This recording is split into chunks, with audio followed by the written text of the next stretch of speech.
Bonjour et bienvenue à ce nouveau numéro de la série 10 minutes théologiques intitulé L'Église est le corps, l'épouse et le temple de Christ. Le corps, l'épouse et le temple sont trois images ou métaphores parmi tant d'autres qui sont employées par les auteurs du Nouveau Testament pour nous aider à comprendre la réalité de l'Église. Pour dire les choses un peu autrement, par rapport à Christ, l'Église est comparée, entre autres, à un corps, à une épouse et à un temple. Commençons par la métaphore de l'Église comme étant le corps de Christ. Cette métaphore est une originalité de Paul, qui l'emploie principalement de deux manières différentes dans ses lettres. L'image du corps est utilisée par Paul pour illustrer l'unité de l'Église. En même temps, pour expliquer également qu'au sein de l'Église, il y a plusieurs fonctions exercées par plusieurs membres. En Romains, chapitre 12, versets 4 et 5, l'apôtre Paul écrit « Chacun de nous a dans un seul corps de nombreux organes, mais ces organes n'ont pas la même fonction. De même, alors que nous sommes nombreux, nous formons ensemble un seul corps par notre union avec Christ. Et nous sommes tous et chacun pour sa part, membres les uns des autres. » Entendons de ce texte que c'est l'ensemble des membres de l'Église qui forment le corps. Les membres de l'Église sont unis entre eux par leur foi commune en Jésus-Christ, mort et ressuscité, et par le fait qu'ils ont tous reçu le don de l'Esprit. En effet, nous avons tous été baptisés dans un seul et même esprit pour former un seul corps. Écrit Paul en 1 Corinthiens chapitre 12, verset 13.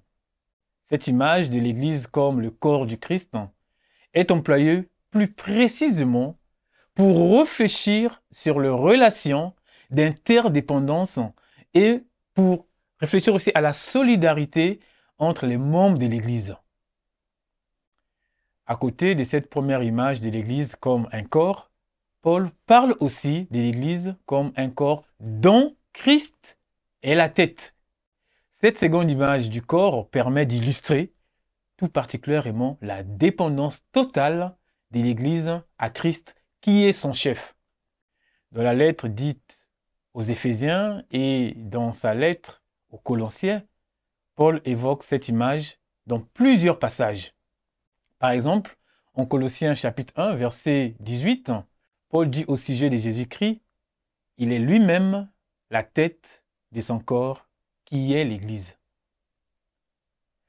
La même idée est confirmée en Éphésiens chapitre 4, versets 15 et 16.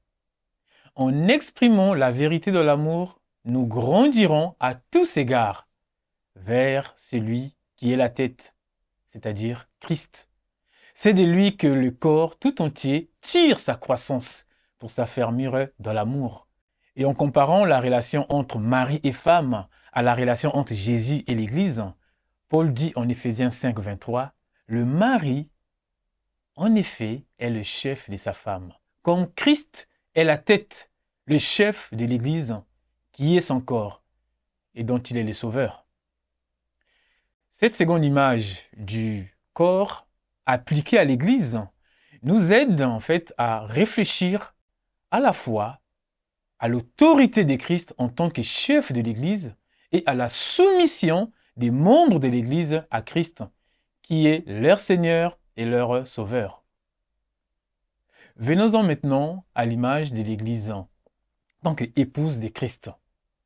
Cette métaphore conjugale qui est employée dans la relation entre Christ et l'Église rappelle les illustrations des prophètes de l'Ancien Testament, comme Jérémie, Ézéchiel ou encore Osée.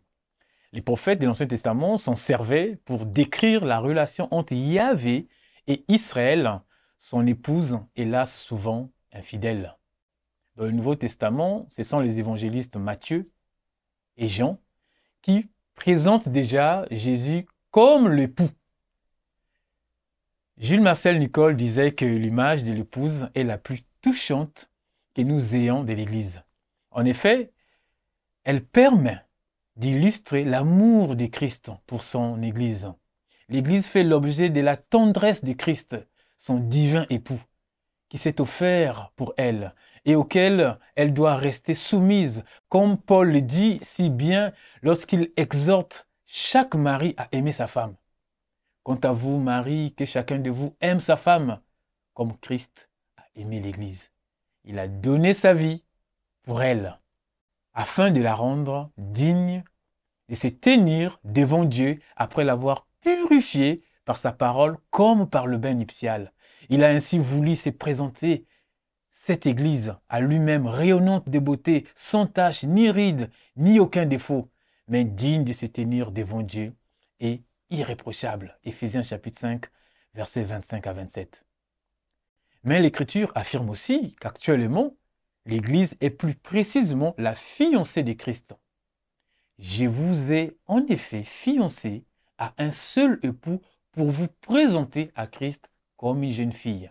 Dit Paul en 2 Corinthiens, chapitre 11, verset 2. Paul considère son ministère comme celui d'opérer les fiançailles entre Christ et les chrétiens. Et le retour de Christ est symbolisé dans l'Apocalypse par le repas des noces entre Christ, l'agneau, et l'Église, sa fiancée. Voici bientôt les noces de l'agneau. Sa fiancée s'est préparée et il lui a été donné de s'habiller d'un lin pur éclatant. Ce lin représente le statut des membres du peuple saint déclaré juste. Ce faisant, l'image de l'Église comme l'épouse ou la fiancée du Christ souligne également l'exclusivité de la relation que l'Église, à travers chacun de ses membres, doit avoir avec Christ.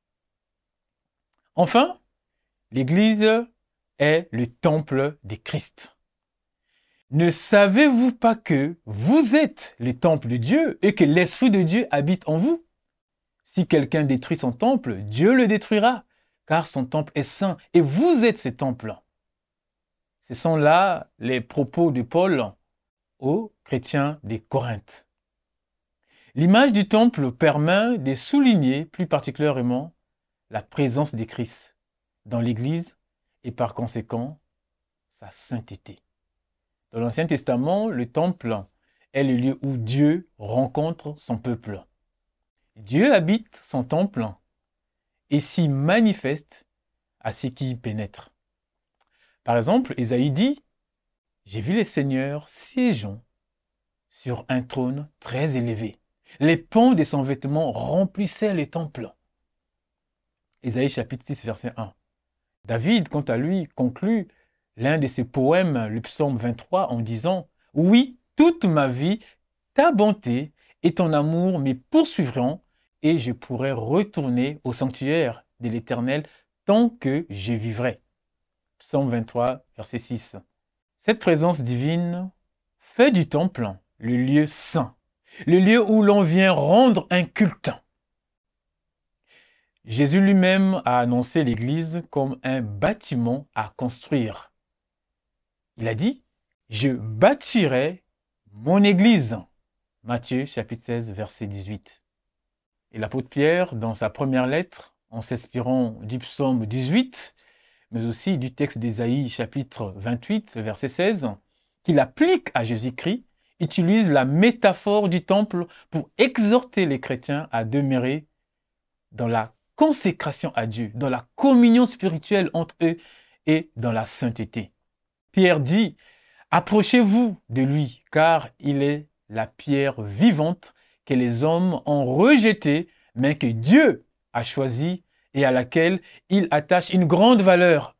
Et vous aussi, comme des pierres vivantes, vous qui formez un temple spirituel, édifiez-vous pour constituer une sainte communauté de prêtres chargés de lui offrir des sacrifices spirituels qu'il pourra accepter favorablement par Jésus-Christ. 1 Pierre chapitre 2, versets 4 à 5. Aussi, Paul, expliquant comment Christ a réconcilié en sa personne les Juifs et les non-Juifs pour former un seul peuple saint, Paul dit En lui, toute la construction s'élève bien coordonnée afin d'être un temple saint dans le Seigneur. Et unis à Christ, vous avez été intégrés ensemble à cette construction pour former une demeure où Dieu habite par l'Esprit. Éphésiens chapitre 2, versets 21 et 22. En somme, l'Église est donc comparée aussi à un bâtiment, mais attention, ce bâtiment est un temple où l'on rend un culte à Dieu. C'est par le moyen de la sanctification opérée par le Saint-Esprit que l'ensemble des membres de l'Église constitue ce temple. Jésus lui-même est la pierre angulaire ou encore la pierre principale de cet édifice. C'est-à-dire, c'est lui, Jésus-Christ, qui lie les membres de l'Église entre eux. Il fait l'objet de la foi des membres de l'Église. Enfin, l'image du temple invite donc à réfléchir à la consécration à Christ.